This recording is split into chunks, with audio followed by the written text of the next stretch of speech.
জুলাই 24 জুলাই এসেছিল এই দেশের জনগণকে খুন, গুম, হত্যা, দর্শন এবং আয়নাগর থেকে মুক্তি দেওয়ার জন্যে। বহু রাজনীতিবিদ একসাথে জেলে ছিলাম। 24 সালের নির্বাচনের নামে যে প্রহসন হলো আমি আর ডামি, সেই সময় আমরা জেলে, বিএনপির সিনিয়র নেতৃবৃন্দ আমরা একসাথে।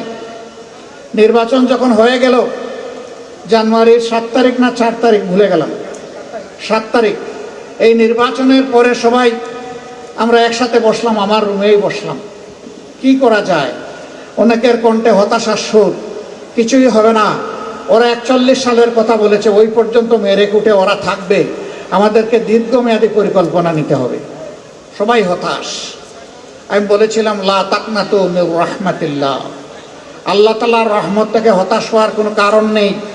আশাবাদী হোক, শক্তিশালী হোক, নেতারা জেগে থাকলে জনগণও জেগে থাকবে ইনশাআল্লাহ।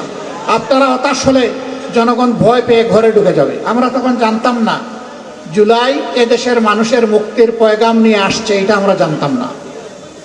আমরা অবশ্য জুলাইয়ের আগেই জেল থেকে একে একে বের হয়ে গেলাম। তবে আমার সৌভাগ্য হয়েছিল সবার চাইতে বেশি সময় জেলে থাকার, এটি আমার সৌভাগ্য। ফ্যাসিস্ট সরকার 3 বার আমাকে তাদের আমলে জেলে নিয়েছে। আমাকে নিয়ে আগে ছাড়ে পড়ে, লম্বা সময় রাখে। আমার প্রতি দারুণ দরদ তাদের, যে তুমি বাইরে বড় কষ্ট করেছো, কয়েকদিন এখানে বিশ্রাম নাও। আমি দেখেছি নেতৃবৃন্দ অনেক দলের ঢুকে বের হয়ে যায় 1 মাস 1.5 মাস। আমার বছর না পড়লে আমার মেয়াদ পূরণ হয় না। তারপরে আমরা সবাই বের হলাম। ওরা ধারণা করলো আমি নির্বাচন তো করেই ফেলেছি, আরো 5 বছরের বুকিং হয়ে গেছে, এখন এগুলাকে একটু ছেড়ে দেই। বাইরে আসলাম, আলহামদুলিল্লাহ অবস্থা পর্যবেক্ষণ করতে লাগলাম। মনে হলো একটা গুমট আবহাওয়া সমাজের মধ্যে তৈরি হয়েছে। সমুদ্রে যখন গুমট আবহাওয়া তৈরি হয়, তার পরবর্তী পরিণতি হচ্ছে একটা ভয়াবহ জলোচ্ছ্বাস অথবা ঘূর্ণিঝড়। মনে হচ্ছিল একটা ঘূর্ণিঝড়ের প্রেক্ষাপট তৈরি হয়েছে। আলহামদুলিল্লাহ জুলাই ছিল সেই ঘূর্ণিঝড়, যেই ঘূর্ণিঝড় ফ্যাসিবাদকে তছনছ করে দিয়েছে। এমনকি ওদেরকে সাধু বানিয়ে বাংলাদেশেও থাকতে দেয় নাই, এখান থেকে অন্যত্র উড়িয়ে দিয়েছে। এখন তারা ওখান থেকে মাঝে মাঝে একটু বাপ সাপ দেখায়, এই চলে আসলাম। আমার গোনামত 13 বারের ক্যালেন্ডার ফেল করেছে, এখন 14 নম্বর বার আগামী ডিসেম্বর। এদেশের যুব সমাজ তৈরি হয়ে আছে তোমাদের গলায় ফাঁসির রশি পরানোর জন্য। আসো, ফিরে আসো। তোমরা যে অবলীলায় কমপক্ষে 1400 মানুষ, যেটা জাতিসংঘ বলেছে, তোমরা খুন করেছ, এই প্রত্যেকটা খুনের পাওনা তোমাদেরকে পেতে হবে। আমরা কথা দিয়েছিলাম নির্বাচনের আগে, আমরা যদি নির্বাচিত হই প্রত্যেকটা খুনের এবং অপরাধের বিচার ইনশাল্লাহ আমরা করব, যদি আমরা সরকার গঠন করতে পারি।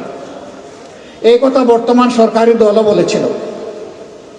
আল্লাহর ইচ্ছা আমরা যে কোনো কারণেই হোক ক্ষমতায় আসি নাই, বা আমাদেরকে আসতে দেওয়া হয় নাই।